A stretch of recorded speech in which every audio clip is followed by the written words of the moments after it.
Salut à tous et à toutes et bienvenue sur JVEPS Review. Alors aujourd'hui je vais vous faire une petite revue matérielle, mais une revue matérielle qui va être adressée aussi bien aux gens expérimentés qu'aux gens qui débutent la vape ou qui voudraient même débuter la vape. Je vais vous parler d'un cléromiseur non reconstructible, l'Aspire Nautilus. Alors vous allez me dire, merde, jusqu'à maintenant il a fait des revues que sur des reconstructibles, il jure que par des Typhon ou des choses comme ça. Ouais, mais ces derniers temps, j'ai eu quelques petits coups de bourre au niveau des aléas de la vie, on va dire, hein, entre les gosses, le boulot, etc., etc. J'étais un petit peu pas trop le temps de m'intéresser, enfin de passer du temps sur la vape. Et je me suis aperçu que j'avais pas trop de temps pour m'occuper de mes reconstructibles, donc changer le coton, refaire mes résistances, etc., etc. Et c'est là que je me suis dit, merde, il me faudrait quand même un cléromiseur avec des résistances toutes faites. Un truc où ouais, je visse ma résistance, je mets mon liquide dedans et puis voilà, c'est ready to vape, c'est prêt à vaper quoi. Le truc où j'ai pas besoin de passer 5 minutes tous les jours ou tous les 2 jours pour changer le coton, etc., etc. Et ben voilà, et puis je me suis procuré ce fameux Aspire Nautilus. Après avoir fait un petit peu le tour dans les groupes de vape où je suis, ou les gens que je connais qui vapent, ils m'ont à peu près tous recommandé ça. Alors j'avais le choix entre l'Aspire Nautilus et puis l'aérotank, hein. C'est pas une question de j'ai essayé les deux et j'ai trouvé l'un meilleur que l'autre. Non, il m'en fallait un et je me suis procuré celui-là parce que j'ai eu l'occasion d'essayer. J'ai trouvé que ça marchait. Donc mon choix s'est porté sur celui-ci. Alors ce que je vous propose, c'est qu'on va passer en plan serré. Je vais vous le détailler, le package, etc., etc. Et puis je vous ferai une petite conclusion à la fin pour vous donner vraiment mon ressenti personnel. Je vous dis à tout de suite. Alors, le fameux Nautilus de chez Aspire. Ben voilà comment qu'on va le recevoir. Dans une boîte cartonnée. Donc sur la face du dessus, on va retrouver une photo du cléromiseur. Sur la première tranche, le nom du cléromiseur, Nautilus Adjustable Airflow Tank System. Tranche du dessous, le nom du fabricant, Aspire. Et puis sur les autres tranches, on retrouve à l'identique le nom du cléromiseur et nom du fabricant. Sur la face du dessous, on va retrouver un petit logo de certificat de garantie d'originalité, le contenu de la boîte et puis un texte mais qui est en anglais, qui en fait décrit à peu près le cléromiseur, les avantages, etc., etc. Je ne vais pas vous le lire, je ne suis pas un gros traducteur d'anglais. On va dire, enfin bref. À l'intérieur, au déballage, on va retrouver une petite notice d'utilisation. Alors, je vais vous tourner les pages. Pourquoi? Parce que cette notice d'utilisation, elle est exclusivement en anglais. Mais par contre, vous pouvez vous apercevoir qu'il y a vraiment de belles photos qui ont été faites pour la mise en service en fait du cléromiseur, pour une première mise en service. Donc moi j'ai regardé comme ça un petit peu les photos pour le mettre en service et j'ai largement pas eu besoin du texte. Donc pour ceux qui seraient un petit peu réticents, vous inquiétez pas, avec les photos vous arrivez largement à comprendre, il n'y a pas besoin de traduire tout le texte avec Google Traducteur, je vous dirais. Ensuite, on va retrouver, heureusement, le cléromiseur, une bague cache-pas de vis égaux et une résistance de rechange. Donc il est fourni avec deux résistances. Il y a déjà une résistance qui est installée à l'intérieur. Moi je vous le dis tout de suite, je l'ai déjà vu. Et une résistance de rechange. Elles sont juste différentes au niveau des ohms. Celle-ci, elle fait, je crois, 1,6 ohms si je ne dis pas de bêtises. Et la résistance qui est montée en premier à l'intérieur, elle fait 1,8 ohms. Alors les deux résistances qui sont fournies avec, c'est des BDC, des Bottom Dual Coil. À savoir qu'il y a aussi des BVC qui existent, mais ça, je vais y revenir tout à l'heure pour pouvoir vraiment vous expliquer la différence et le comment du pourquoi. Alors, on va enlever ce petit plastique de protection. Je vais prendre le cléromiseur et on va se mettre la boîte de côté parce qu'elle n'a plus aucune utilité. Donc le cléromiseur, il est fourni avec un drip type 510 en métal. Le tank, c'est un réservoir Pyrex d'une contenance de 5 ml. Donc déjà, qui dit Pyrex, les gens qui utilisent les jus agressifs, comme je dis toujours, tout ce qui est à base d'absinthe, Coca-Cola, citron, etc., etc., pas de problème, le tank Pyrex est fourni d'origine.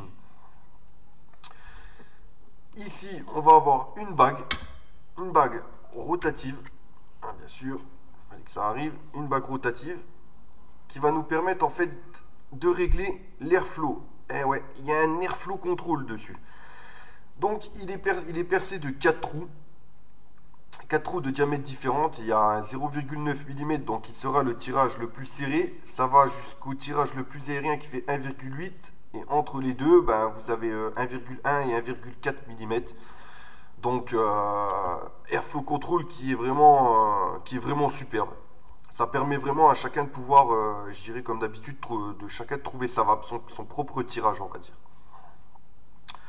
Eh ben, on va le démonter. Pour le démonter, ben, rien de vraiment compliqué, hein. Il est fait en 4 parties, hein, si je compte le drip tip. Alors, le drip tip amovible, n'importe quel drip tip 510 s'adaptera dessus. Ensuite, on a le haut du cléromiseur qu'on peut venir dévisser. Donc, je dis haut du cléromiseur, mais en fait, c'est une seule partie qui contient toute la fameuse cheminée. La partie Pyrex, donc celle-ci, elle n'est pas vissée, elle est simplement emboîtée. Je sais, vous allez me dire comment elle tient. Ben, tout simplement, cette partie-là est emboîtée. La résistance va venir se visser à l'intérieur, mais elle a 2 pas de vis, la résistance. Elle a un pas de vis sur le bas et un pas de vis sur le haut. Et quand on va venir ici, visser la partie haute, la petite partie que vous voyez ici à l'intérieur, elle va venir se visser à la fois sur la résistance et à la fois sur le Pyrex. Ce qui va permettre en fait de maintenir tout l'ensemble. Donc, la partie cheminée, la partie Pyrex et notre fameuse base. Donc la base, vous retrouverez l'airflow control comme j'ai dit et le fameux pin 510 qui lui n'est pas réglable. C'est en fait quand il est monté sur une sorte de, je dirais, de petit ressort. Je vais vous le pousser à l'intérieur, je ne sais pas si on verra bien. Il faut vraiment que je mette le... Voilà. En fait, voilà.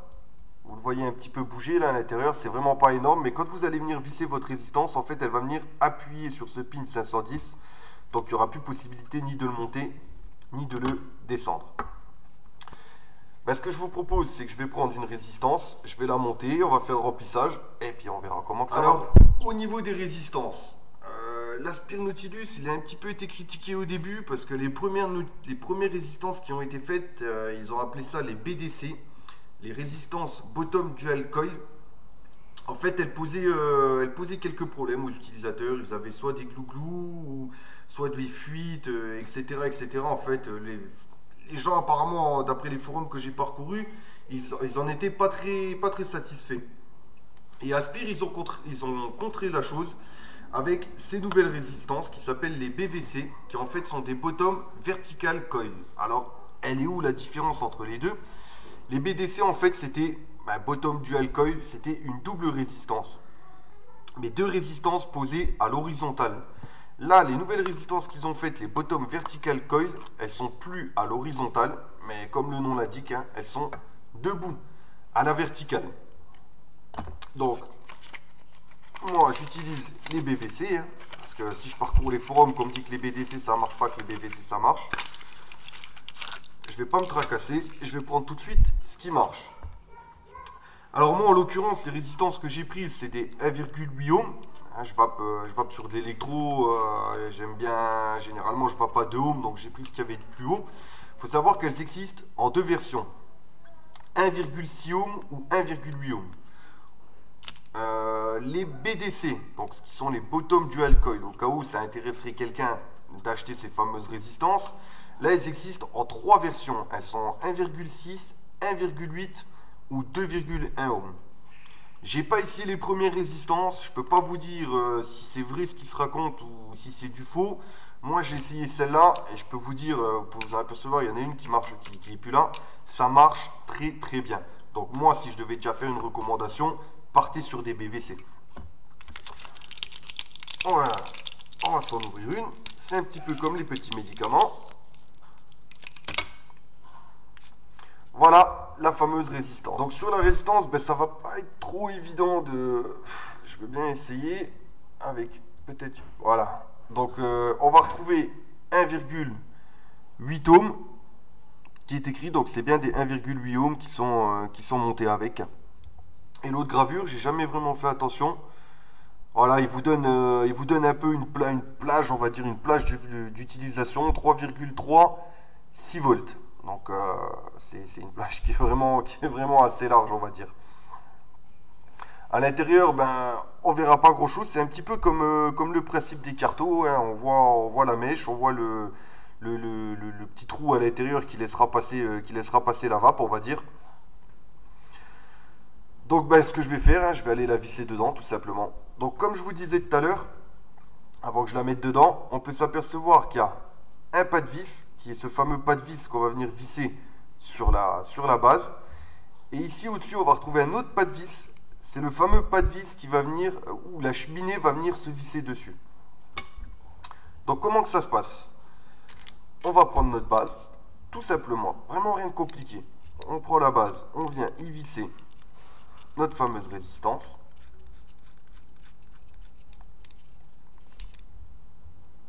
Alors, on vient bien la visser à fond, mais pas non plus la peine de faire le bourrin. Voilà. Je vais reprendre mon tank. Je vais venir visser déjà la partie haute dessus, si elle veut bien. Voilà, tout simplement. Donc c'est pareil, c'est du Pyrex, il n'y a pas besoin non plus de forcer comme un bourrin. Et puis je vais prendre un petit peu de liquide et puis on va remplir ça. Donc au niveau des liquides, je tiens quand même à préciser que cet Aspire Nautilus il produit une vape, je dirais, qui est entre tiède et chaude. Donc je conseillerais peut-être pas de mettre des fruités dedans. Moi je vais y mettre le fameux Jolly Roger Captain Custard, donc ben, qui est un custard. Donc en vape chaude c'est quelque chose qui est idéal, on va dire, hein. Alors c'est parti, on y va pour mettre 5 ml de liquide.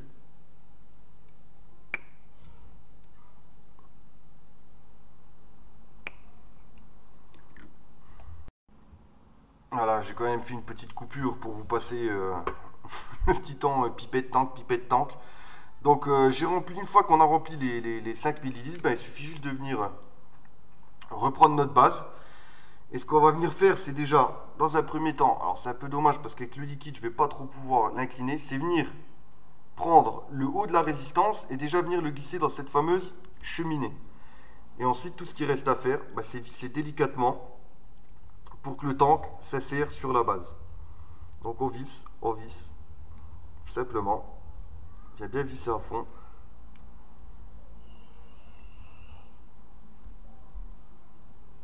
Et on peut venir retourner. Voilà. Donc vous voyez, il n'y a vraiment rien de compliqué. C'est le haut de la résistance qui est vissé sur la cheminée, qui maintient bien tout cet ensemble, tank, base, et puis le petit haut, je dirais, du Cliro qui est vissé avec le Pyrex. Donc ça tient vraiment très bien. Après, ça bouge plus du tout. Ouais. Ben, on va repasser en plan large, et puis je vais vous expliquer, parce qu'il y a quand même une autre petite étape d'amorce à faire au niveau de la résistance, et puis on verra tout de suite comment que ça va. Allez, à tout de suite. Donc voilà, Nautilus rempli, presque prêt à vaper. Il reste encore à amorcer un petit peu la résistance. Donc pour amorcer la résistance, c'est le même principe que les cartomiseurs. Il va falloir venir souffler et aspirer à l'intérieur, tout simplement.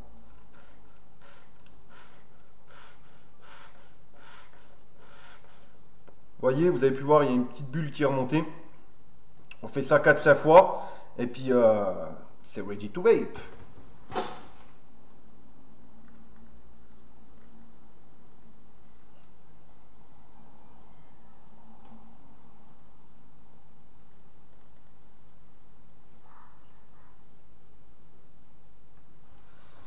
Voilà, tout simplement, une belle vape. Là, sur ce custard, là, le rendu des arômes, il est vraiment superbe. Ça fait une vape un petit peu tiède, un petit peu chaude. C'est vraiment quelque chose qui marche très très bien. Alors, au niveau du prix, on est à 27,90 € le Cliromiseur. Il existe dans la même version, parce que celui-ci, on a vu qu'il est quand même assez imposant. Moi, je pense que sur une batterie Ego, ça ferait pas terrible. Il existe une version mini, donc ils ont appelé le Mini Nautilus. Celui-ci, en diamètre, le Mini Nautilus à 19 mm. Par contre, bah, qui dit mini dit capacité un petit peu plus légère. C'est un tank qui fera que 2 millilitres comparé aux 5 millilitres de celui-ci. Et au niveau du prix, le mini Nautilus, il est à 25,90 €. Donc il y a 2 euros de différence entre les deux. Au niveau des résistances, on est à 2,60 € la résistance. Vous pouvez les acheter par pack de 5 comme moi je les ai achetés. Il n'y a pas grand chose à gagner. Ça revient en pack de 5, c'est 2,58 € la résistance. Donc vous gagnez 10 centimes sur les 5. C'est pas quelque chose d'énorme. Mon avis personnel, pour moi c'est un cléromiseur, je dirais que pour me dépanner dans la semaine et tout, il est vraiment top. Rendu des arômes superbes sur des custards, des gourmands, des choses comme ça. Café, c'est va tiède chaude, c'est vraiment ce qui est impeccable. En termes de volume de vape,